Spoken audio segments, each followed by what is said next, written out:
Packers make a big splash on the first day of the new NFL season, signing 4 new guys, and we've got some excitement coming up with the draft. That's going to be our topics for tonight, so stick around.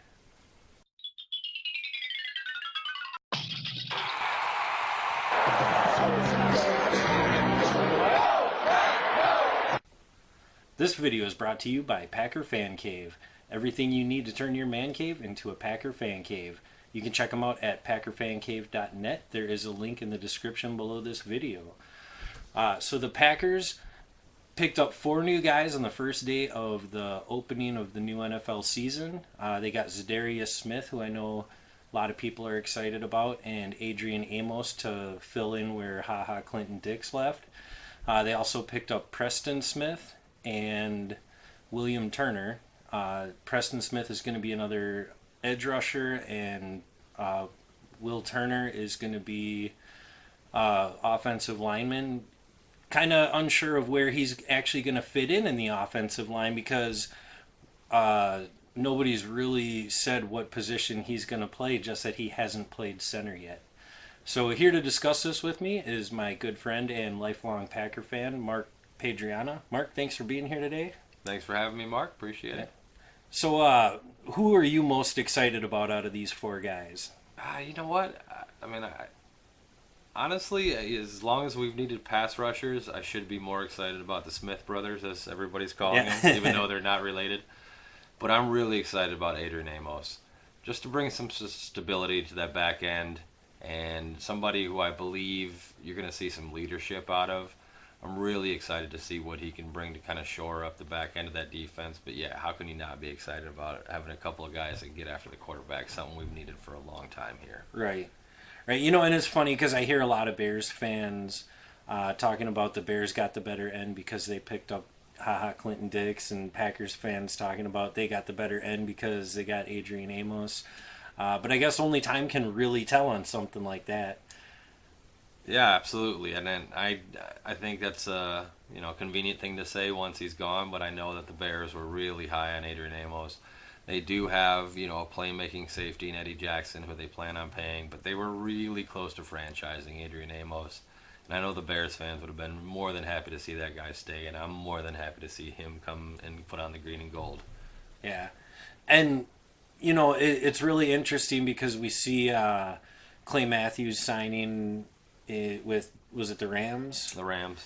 And it's kind of a bittersweet, you loved watching Clay Matthews play. He's been there for a long time. And with him, you know what you've got, Now we bring in Za'darius Smith and Preston Smith.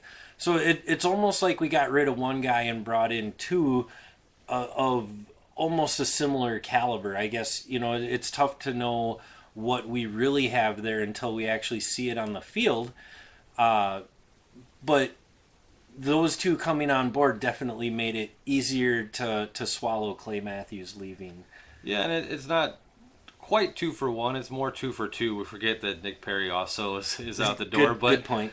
In terms of whether this is going to be better or worse, I think, if one of those guys shows up to work every week, it's going to be better than what we've seen out of Nick Perry the last 2 years.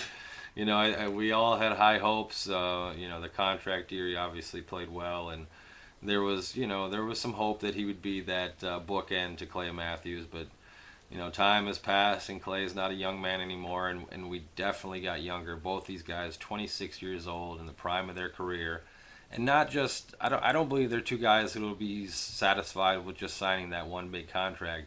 They have another payday coming before they're 30 years old or at 30 years old, and I think that's something to play for. And I think these 2 guys are motivated and looking for their opportunity to be starters and to be the leaders on a team rather than. Yeah, definitely, and I agree with you. Nick Perry, he showed his moments, and there were times where you were excited and hopeful that he was going to be something more than he was, but he just never really panned out. He had that one good season. And then he got his contract, and another guy that I really had higher hopes for his career was Randall Cobb, and we saw him sign with the Dallas Cowboys now, so we know he's not going to be back next year. What do you think that does for our receiving core this year? Well, I think it definitely leaves a hole at slot receiver, and we kind of expected that. And we have 10 draft picks, and there's still, there's still guys out there available. Maybe not, the front line guys that, maybe everybody's looking for, but this is going to be a new offense, and we don't know where that slot receiver is going to fit. But I think that it definitely leaves a hole in the offense. But I think more than anything, these free agent moves that they've made really sends a message, and it sends a message not only to the fans that hey, we're not rebuilding, we're reloading this team, and to the players as well. But I think it sends a message across the league. It sends a message within the division that says, hey, we're here to play. Maybe you've caught us with a couple of down years, one with injury and one where just everything went wrong. Yeah. But, this team's going to be back. And I think it sends a message long-term in terms of free agents, potential free agents in the future. Like, hey, this is a new regime in Green Bay, and, we're willing to spend some money. But, yeah, in terms of your question, I think it does leave a hole. I read Randall Cobb's Instagram post, and it almost brought me to tears, thinking about how grateful he was and how great the years he had here. Like you said, he didn't quite live up to what we hoped, but injuries are a big part of that. And like he said in his post, it was inevitable. But I think the Packers need to look to maybe get a little bit younger and maybe a little bit faster in that position. That's what I would like to see moving forward. Yep. And talking about Packers getting a little bit younger, we do have a draft coming up here. And we're kind of looking at, for the first time in a long time, we don't really have any glaring obvious needs right now after they did go spend some time in free agency and picking out some quality guys. There's a lot of expectation that all four of those guys are going to be starters this year, in game one. So it really leaves us in a better spot coming into the draft. And I guess at this point, what expectations do you have out of the draft this year now? Yeah, it's really exciting. Like you said, there's some positions we can definitely add some depth at, but like you said, there's not a glaring need where we need to take this guy first round.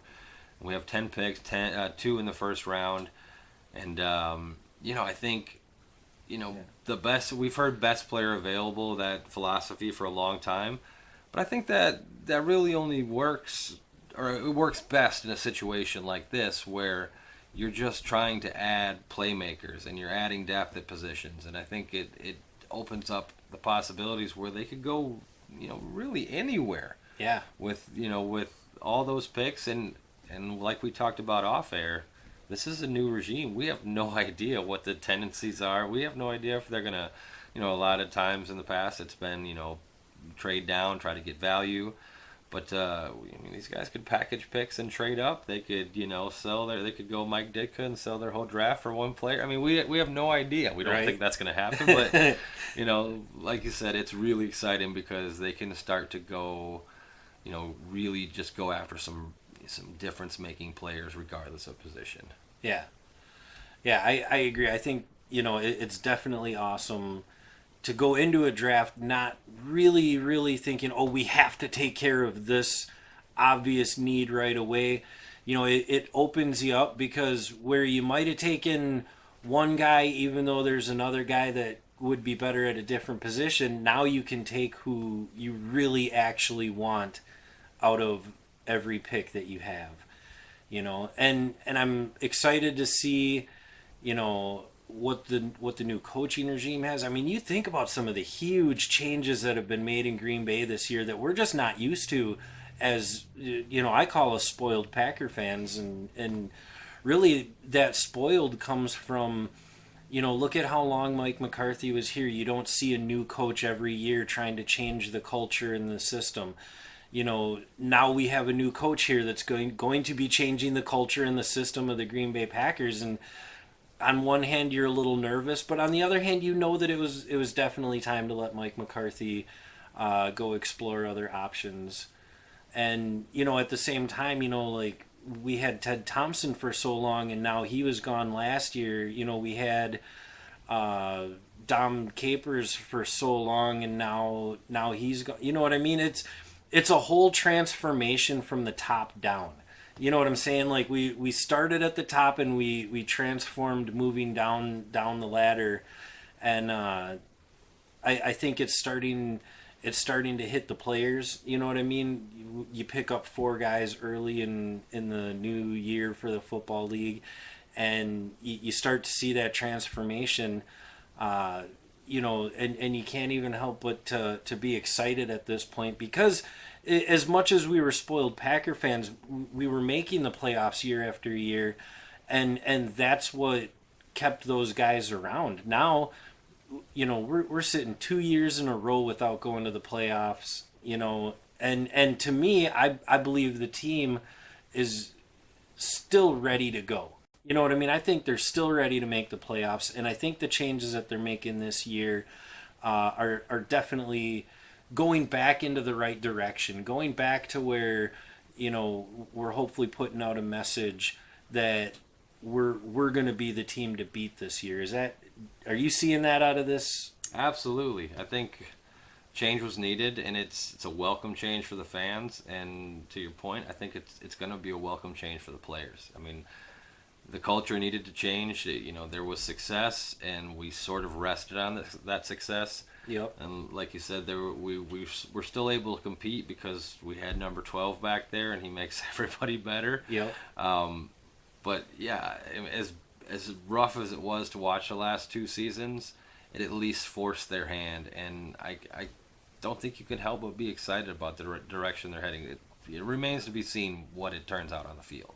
Right. But with so many changes needed and so many changes that have come, I think the players are going to respond to the culture change, and that's why I'm excited about guys like Adrion Amos coming in, who is a leader and right away can help change the culture if he assumes some leadership in that locker room. And I think guys are going to respond to the new system, to the new coaches, to the new changes, because when you don't have success, and I think a fresh approach and a fresh perspective is going to be welcomed by anybody, and I think they're going to embrace it. So as excited as we are, I can imagine they're even more excited in that locker room. Yeah, and we can only hope that they're as excited and more excited than we are, And what do you guys think out there?